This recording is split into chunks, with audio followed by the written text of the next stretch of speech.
Welcome to the All Out Leadership Podcast, hosted by Pastor Eric Lawson, where each episode is uniquely designed to help you live all out by bringing you practical leadership from a biblical perspective delivered in 10 minutes or less. So whether you're a business leader, serving in ministry, or simply looking to grow in your leadership, this podcast is for you. Before we dive into this week's topic, make sure to subscribe to the podcast and download the show notes at ericlawson.com/podcast. And while you're at it, feel free to share the content on social media. Now, let's join Pastor Eric for this week's conversation. Welcome to another All Out Leadership Podcast. We are looking at the story of David and Ziklag. Ziklag means winding road. David came up with some bad decisions to save himself. Been there, done that, and it backfired on him. But we see that David did a couple important things right. He encouraged himself, he sought God, and he took some action steps, and he recovered all. Now, we're going to look at the process of pursuit. We're going to see as David's pursuing, we learn some practical leadership principles that we're all going to encounter as we're leading ourselves or we're leading others. 1 Samuel chapter 30, verse 9. So David went, he and the 600 men who were with him, and came to the brook Besor. Where those stayed who were left behind, David pursued, he and 400 men. For 200 stayed behind who were weary that they could not cross the brook.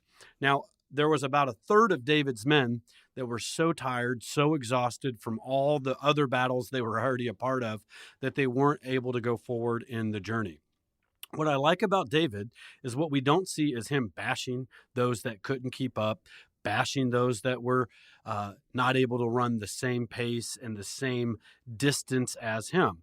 As leaders, if we aren't careful, sometimes we will make people around us feel that they're less than us because they don't work the same schedule. They don't work as many hours. They can't necessarily keep up with our pace. Chances are, if you're the CEO of your organization, if you're on that executive team, by nature, you have a higher capacity to run at a faster pace than most of the rest of the team.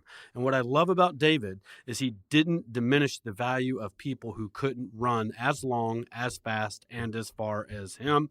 David valued and respected people that needed to take a rest. We see that rest is a biblical principle.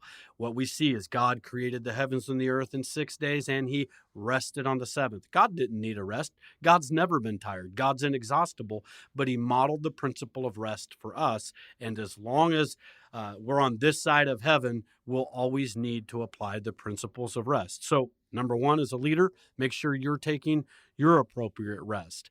But number two, give permission to your team to be able to take rest. Make sure that they are taking their breaks, taking their time off, and don't let it be in such a way that there's kind of like this little cloud of guilt when they're filling out their vacation request form that, they're a less of a person because they didn't have 15 unused vacation days for the year.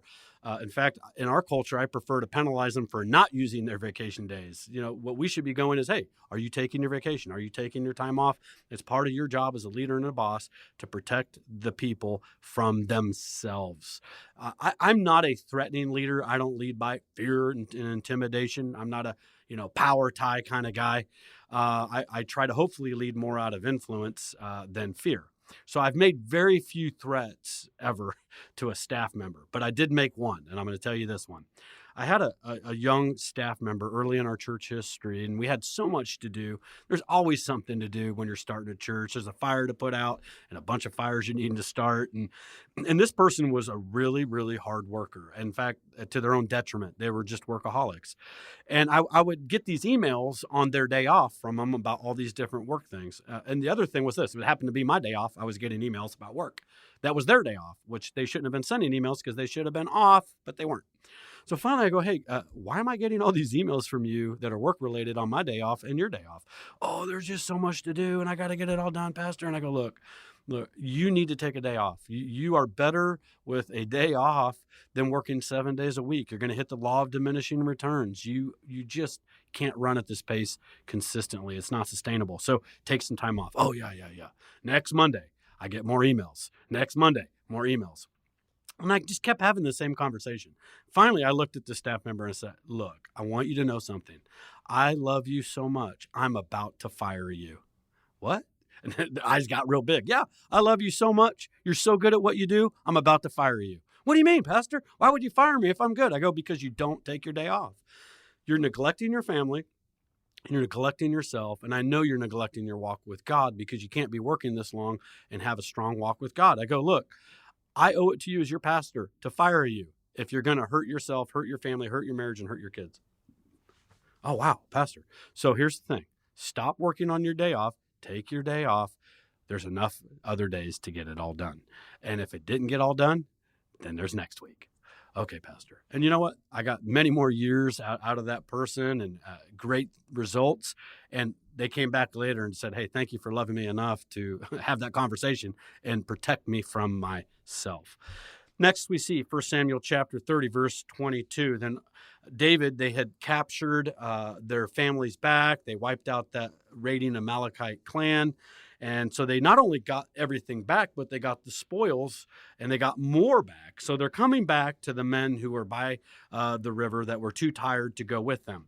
And so we read in verse 22, then all the wicked and worthless men of those who went with David answered and said, because they did not go with us, we will not give them any of the spoil that we have recovered, except every man's wife and children, that they may lead them away and depart. Number 2, David dealt with discord in his team. I find it interesting that the Bible called these men wicked and worthless. And I go, whoa, hang on. What do you mean wicked and worthless? These were the guys that actually went with David to battle. These were the guys that went the extra mile, killed the Amalekites, got all the stuff back. These were the guys that produced results.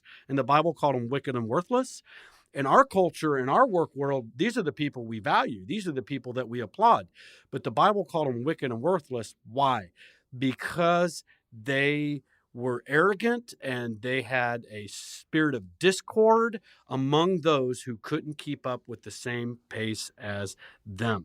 And so David dealt with this attitude of discord, the us and them, the silo mentality. You know, we're the salespeople. We're the ones that produce the top line results. And, you know, you're not as important because you're a receptionist. You're not as important because you're back in the warehouse. You're not as important because you're just a driver. And what I love that David brings into this team is everybody matters, no matter what their position and no matter what the results that they're producing. And David deals with that us versus them mentality. And I have hurt myself more times than I can count when I keep staff who are good at producing results, but bring the battles back to the staff. I'm going to say that again. I have hurt myself more times than I can count because I kept somebody on my team who were good at results. Oh man, they could produce. They could help us get our stuff back.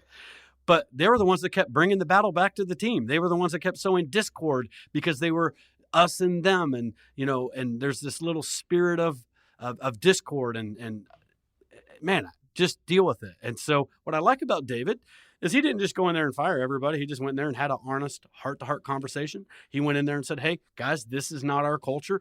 This is not how we do things. He had the tough conversations.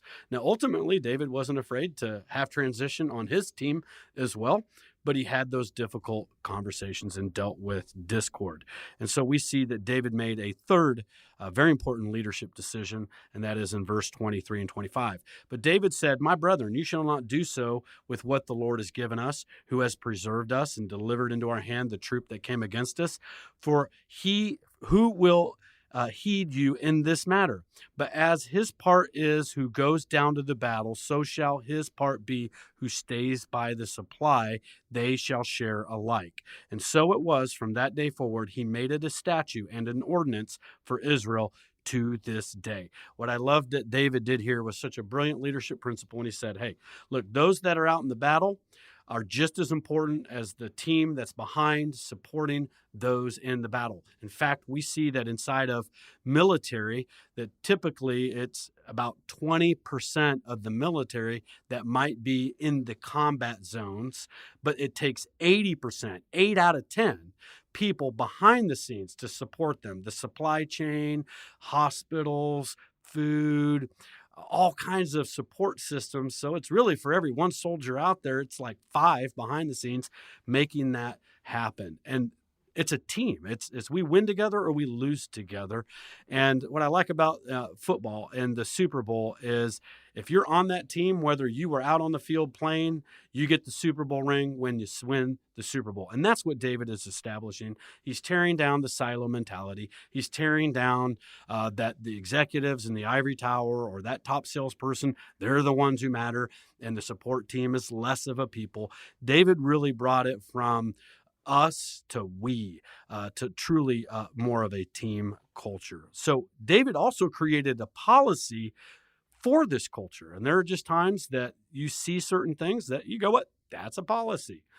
But the key is this: David created a policy for people, not people for policies. And so as you're creating policies, just go back to, is this enforcing the culture that we want? Because unfortunately, what happens is some people who are empowered to create policies are creating them to protect themselves and not to serve people. What David created in this policy was a policy that served people rather than people serving a policy. That's what Jesus did with the Pharisees. He goes, you strain gnats and swallow camels. And he goes, look, the Sabbath was made for man, not man for the Sabbath. And so remember, policies exist for people, not people for policies. So David created a policy that was for a better culture, not a hindrance to a culture. All right. See you next week on the All Out Leadership Podcast as we continue on the life of David. Thank you for joining us on the All Out Leadership Podcast. We hope you gained new biblical insight that challenged you to grow in your leadership. If you've enjoyed this week's episode, we would love your help in getting the content out farther. You can help by subscribing to the podcast at ericlawson.com/podcast and telling others about it. Next week, Pastor Eric will be back with another episode. So until then, we hope you have a great week being an all-out leader.